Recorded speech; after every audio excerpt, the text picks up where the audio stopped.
শুনলাম তুই নাকি নির্বাচন করবি। আমার ওইভাবে ইচ্ছা নাই। সবাই সাফাসাফি করতেছে, মানে বিরাট সাফের মধ্যে আছি। আমি তোরে একটা কথা কই, তুই শুনবি? তুই আমারে কথা কইছস আর আমি তোর কথা শুনি নাই। তুই আমার কইতে পারবি? একটা চাকরি করতাছস, চাকরিটা কর। তুই নির্বাচনে যাইস না। এর আগেও তো তুই 2বার নির্বাচন করছস, ফেল। আর কত? আরে তুই বুঝতাছস না, আমার মাঠ এবার বেড়া খুব ভালা, বুঝছস?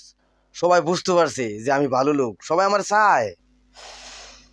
কি ব্যাপার, এত জোরে নিঃশ্বাস নিলি যে? কর তুই নির্বাচন, আরেকবার কর। আমি নিশ্চোখকে তোর আরেকবার ফেল দেহি। তুই তো আগেই কুফা লাগাই দিতাছস। আমার কি আর এই সাধ্য আছে তোর কুফা লাগানের? তোরে তো আমি কইলামই, এবার আমার মাঠ বালা, এবার আমি জিতাম শিওর। আগের 2বার নির্বাচনে একবার পাইছিলি 21টা ভোট, আরেকবার পাইছিলি 19টা ভোট, এবার পাবি 18টা। আগের থেকে একটা কম। একটা কম কি আরে? তুই যদি এবার দাঁড়াস, আমি তো তোরে এবার ভোট দিতাম না। তুই আমারে ভোট দিতি না? না। मैं गाली नहीं दे सकता, गाली नहीं देना। फैमिली फैमिली देखती है, वरना मैं ऐसे ऐसे गाली दूं, ऐसे ऐसे गाली दूं ना।